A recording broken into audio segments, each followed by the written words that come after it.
Assalamualaikum warahmatullahi wabarakatuh. Alhamdulillah, segala puji bagi Allah yang telah memberikan nikmatnya sehingga kita dapat merasakan kehidupan di dunia ini sehat dan walafiat. Baik, di sini saya Zaidan Fahri akan menjelaskan mengenai tentang apakah sains dan Al-Quran bertentangan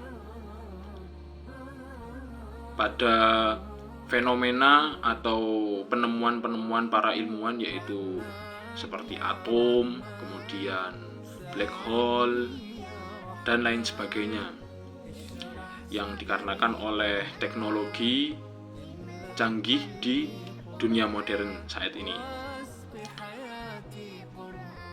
Hal ini dapat dipertanyakan oleh para ilmuwan terhadap orang religius, terlebih lagi orang Islam pada saat ini. Ketika para ilmuwan itu menemukan penemuannya, lalu para orang religius itu mengatakan bahwasanya penemuanmu itu sudah ada di kitab kami. Hal ini dapat mencerminkan bahwasanya Islam itu, orang-orang Islam itu orang-orang yang bermalas dalam berpengetahuan ilmu sains. Maka oleh karena itu kami akan mengulas tentang hal ini, yaitu permasalahan sains terhadap Al-Quran, yang mana sains itu memiliki data empiris yang kuat, sedangkan Al-Quran itu memiliki makna atau bahasa yang secara luas. Bismillahirrahmanirrahim. Iqra' bismi rabbikal ladzi khalaq. Khalaqal insana min 'alaq. Iqra' wa rabbukal akram. Alladzi 'allama bil qalam. 'Allamal insana ma lam ya'lam. Jadi maksud dari ayat ini yaitu bahwasanya Iqra', bacalah berarti bukan hanya membaca dalam konteks tulisan, akan tetapi bacalah dengan keadaan sekitarmu atau lingkungan sekitarmu, yaitu dengan pengetahuan.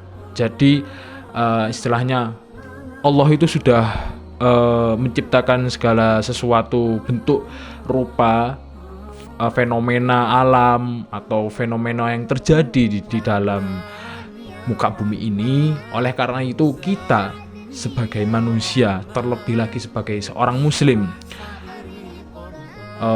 ilmu itu bukan hanya sekedar ilmu agama saja, akan tetapi kita juga melihat dari ilmu sains atau ilmu lingkungan yang kita lihat, yang kita rasakan.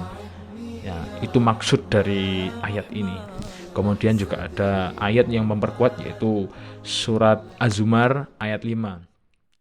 Khalaqas samawati wal arda bil haqq yukawwirul layla 'alan nahar wa yukawwirun nahara 'alal layl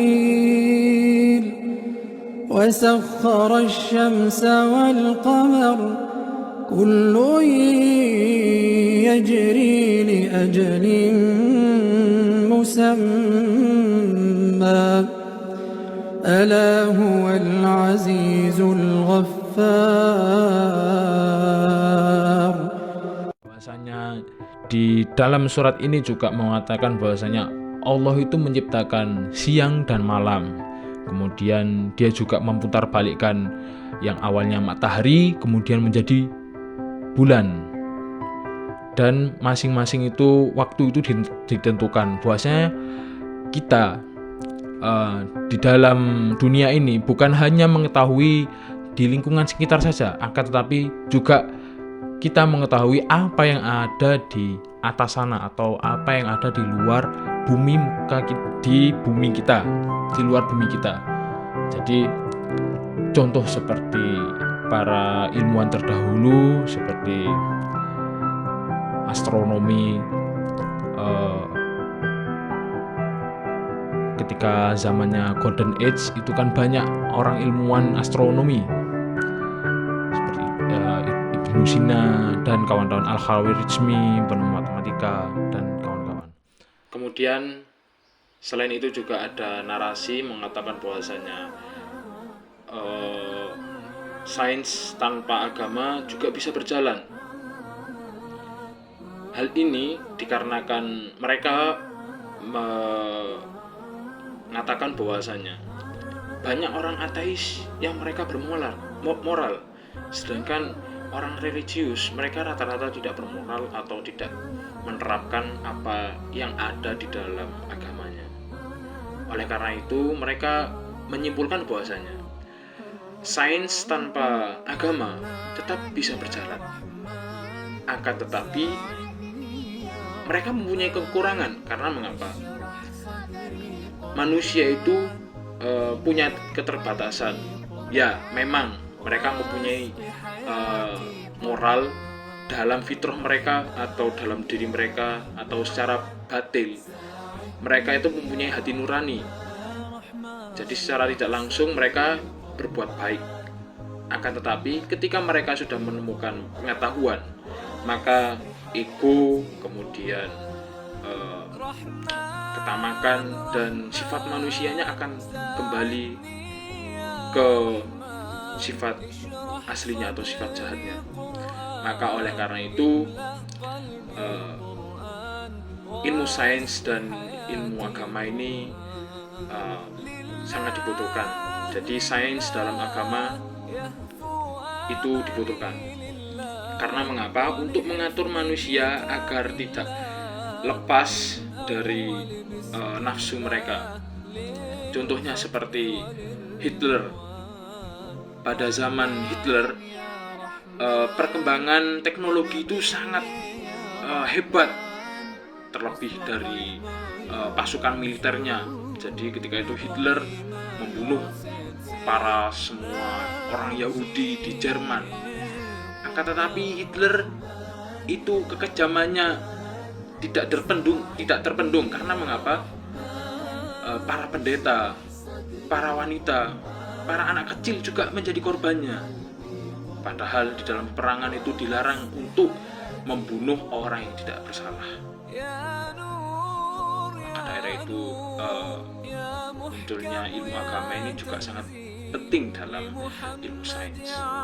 Oleh karena itu kita sebagai orang muslim wajib untuk menuntut ilmu, bukan hanya ilmu agama saja, tetapi ilmu sains juga dibutuhkan di dalam kehidupan kita. Memang benar kita di dalam kehidupan ini diutamakan untuk mengejar akhirat, akan tetapi lebih baik kita mengejar dunia juga. Jadi saling seimbang. Jadi jangan berat sebelah, kita lebih ke agama tetapi dalam ilmu sains kurang. Itu kurang baik. Karena mengapa? Terlebih lagi kita di zaman modern ini banyak orang muslim terlalu fokus kepada agama. Jadi alangkah baiknya kita dalam pengetahuan itu imbang. Jadi dalam ilmu agama juga memampui, dalam ilmu sains juga memampui. Cukup sekian dari kami. Apabila ada salah kata, kami mohon maaf. Assalamualaikum warahmatullahi wabarakatuh.